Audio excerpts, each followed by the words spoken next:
What is up, guys? So this video is filmed from 2 different days. The first fish is on one day, but then the rest of the fish are all from yesterday. So hopefully you guys enjoy this video. I was fishing a new spot in the river I've never really fished before, and caught some nice fish, so stick around. Hopefully you enjoy it.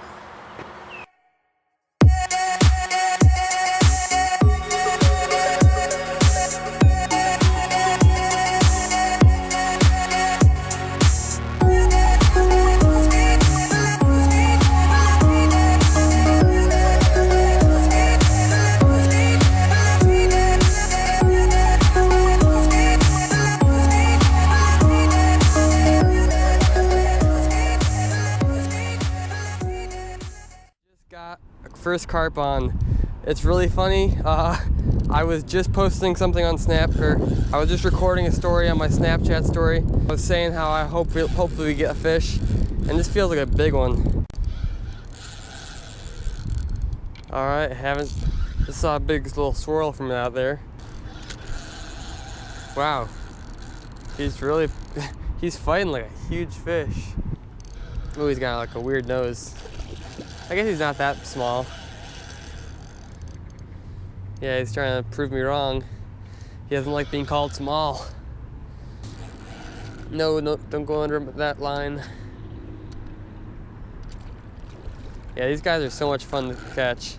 And if you've never gone for carp, I definitely recommend it. The only thing that sucks about them, the reason I don't fish for them that much, is just because the wait kind of sucks, like waiting for them. It's not like active fishing like you are for bass or pike or whatever, where you're throwing lures.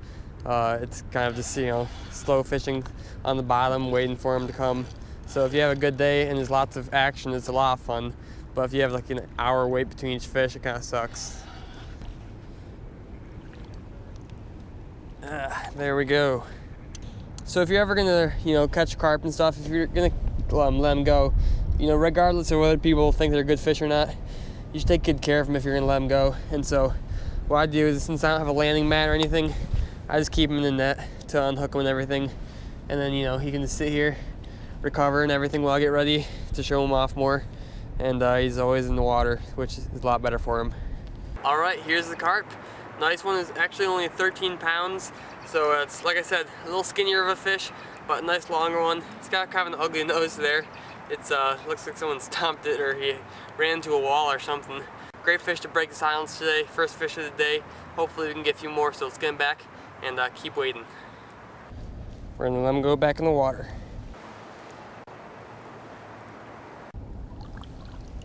There he goes. Alright, so I'm going to go over my little setup for carp here and how I have my rod set up. But now, before I go into this, don't think that you need any of this to go carp fishing, because for a while I never used any of this, and I just stuck my rod in a little PVC pipe on the bank or held onto it or whatever. And it's definitely very nice to have, but not necessary by any means. So right here I have a bank stick. This is called a bank stick, and this is just something to set your rod in, and your line goes right through there. And whenever your line gets pulled, your little alarm goes off. And that obviously alerts you that there's a fish on there pulling your line out, as well as your drag will be going and your rod will be bending. So like I said, you don't need it, but if you're not right near the rod or anything, you can definitely hear that. And it stays lit up for a little while, so if it's dark out, then you can see which one went off. If you have multiple rods and you don't know which one was beeping, then you can see the light and know which one to grab. And right here is a little sensor. This is just to keep your line tight, so it's weighted so it pulls down on your line just a little bit, and that way you never have slack in your line, and you're always gonna be able to tell right when the fish grabs on your line. It's also good for wind. If it's windy, your line's doesn't have any loops in it, because that keeps it pulled tight, and so there's no slack in your line. And that comes off. It's not on there very tightly, so it came off right there. Once a fish pulls on it, it'll come off, and there'll be no problem there. So hopefully that covers some of your guys' questions. I know we get lots of questions about this whenever I have carp fishing videos. So it's kind of a little complicated, I guess. It's not necessary, but very nice to have, and a fun way to fish. Alright guys, we got our first carp on of the day. It looks like a good one, actually. I can see him out there. Hopefully the audio is fine here. I'm kind of right next to a road, so there's a lot of cars going by. But I'm super happy. I came here, this is a new spot really. I've only got a couple hours to fish before I have to go to work, so I'm hoping to get a nice one here. Nope, it's not a real big one, but hey, it's a carp though. And so first fish on, I haven't been here too long, That's pretty cool. Now let's walk him over here. Come here, dude. There we go. Here it is. It was actually 10 pounds, so it's a little bigger than I thought it was. Solid little carp. Nothing real big to get a lot bigger in here. So we're hoping to keep it at it. We have a couple hours left, so we should be able to get some few more. Hopefully a nice 20 plus.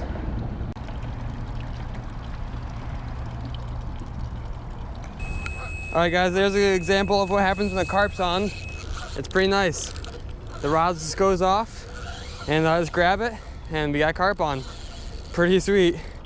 You don't really, I was actually getting some B-roll, as people call it, with from the trees, and I just heard my alarm going off.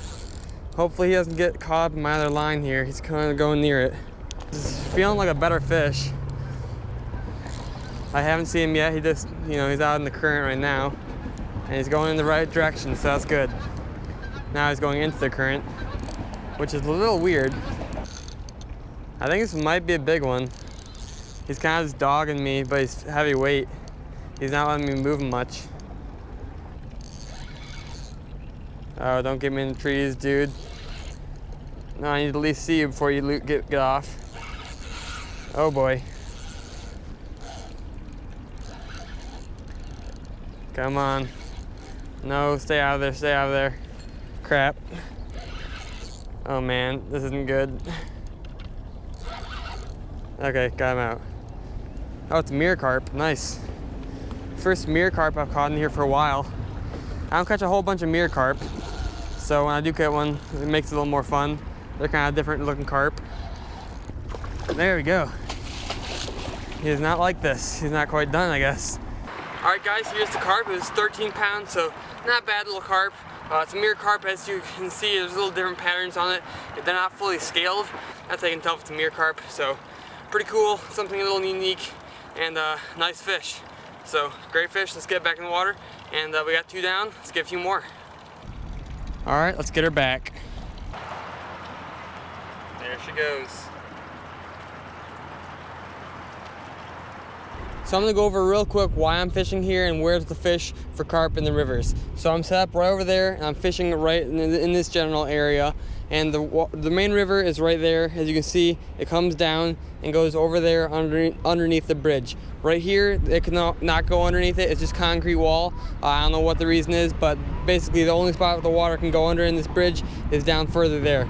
So right here, what happens is all this water from the river comes down here, hits the wall, and it goes, instead of going under the bridge, it just hits the wall and goes sideways over here, and it's back and just kind of circulates all right here. So essentially this is pretty still water. There's not much current at all. It's just a very slow circulating current, which is a good spot for bugs and that kind of thing that lots of carp eat. Just kind of congregate around here, and also just a way for them to get away from current. So it's just whenever you find a pool of slack water or slowly rotating water or whatever off the main current, that's usually a good spot to go for carp. All right, guys, another carp on. He was really running there. Wow, this might be a big one. Sweet. Look at that. Or listen to that, I guess. Man, he's like halfway across the river. And you can catch these fish anywhere in the river. I mean, I'm fishing the Grand River right now. It's the biggest river in Michigan, and it goes all the way across Michigan. And I mean, you can, like, anywhere I've tried in the Grand River to catch carp, I've ended up catching them. So they're plentiful, to say the least. So I mean, it's not like you need to look for slack water. You can catch them in slow moving current, probably even fast current, but I like to find them in here because usually they're more stacked up. Not so much today. I'm not really sure if they're like, it's a bad bite today, if they're not wanting to eat, or if it's just not a great spot to catch them. But generally, when you find slower moving water off of main current, that's where a lot more carp are, if it's like somewhat deep water. I mean, not deep, but like more than 2 feet probably you'd want. Oh, that looks like a big carp. I can see him out there. I just saw the shape of him. That looks like it could be a nice one. My other line, don't go near that. Turn him, try to turn him. Crap. Oh yeah, that's a good size carp. Oh no, no, no, other line, other line. No, don't go in there. There we go, turned him. I really don't want him to get stuck in my other line. That's a fat guy. He might be my biggest one so far. He's just really thick. Nice chunky spring carp. Awesome. Wow. Wow, that is a fat carp. Look at him down there. There we go. Nice. All right, check out this carp. It was actually 18 pounds, so a lot bigger than I thought it was. He's just really fat. I mean, look at the belly on this guy. He's a big old thick carp. Great looking fish. This is my biggest so far. This is a good one out here. So it's giving me good confidence that there might be some 20 plus pounders, maybe even 30 in here. A nice third fish for us. And now let's let him go, catch some more. All right, you're free. Go on. There you go, you big boy. So the rig I'm using is just a 3-ounce lead weight with a few bobber stops to keep it from moving, and then a little swivel, and about 9 inches of braided line, 30-pound braided line for the main line and the leader. And I have a small number 6 thick wire hook with a few pieces of corn underneath it. Now the reason you want the corn underneath the hook is because carp are really finicky, and this is called a bolt rig. But basically when the carp sucks up this corn, say this is the carp's mouth, once they start sucking it up, they're going to start moving with it, and they feel that resistance from that heavy weight, and then that hook's going to prick them in the mouth, and that's going to freak them out. They're going to get scared, and they're going to bolt off, hence the name bolt rig. And so basically that heavy weight is going to set the hook for you. It's going to prick them, they're going to take off, and then that heavy weight, when they pull on that heavy weight really quickly, that's going to get that hook farther in their mouth, and then they're going to basically be already hooked. So that's a big reason why the last 2 fish I caught, you saw them zipping off, the line was going really fast and my alarm was beeping a ton because they're already hooked, they're freaking out, and they're just taking off. So you're going to want to have your drag set pretty loose. I like to have my drag set so there's still some resistance, but so that your rod's not going to get pulled out of the rod holders, or if you have a bait runner reel, then that's a lot easier, but I don't deal with that. And the last thing I do is take a little mixture of panko, which is basically just breadcrumbs and some cream corn, mix it together and pack it around the sinker.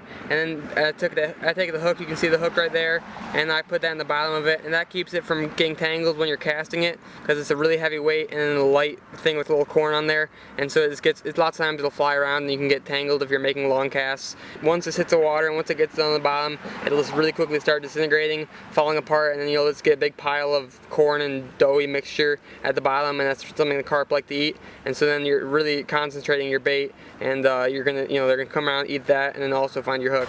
So that is gonna be a wrap on this video. I really hope you guys enjoyed it. If you do like these carp videos and you want me to make more like this, be sure to let me know in the comments below, and be sure to give the video a thumbs up. So thank you guys so much for watching, and I hope to see you in the next video.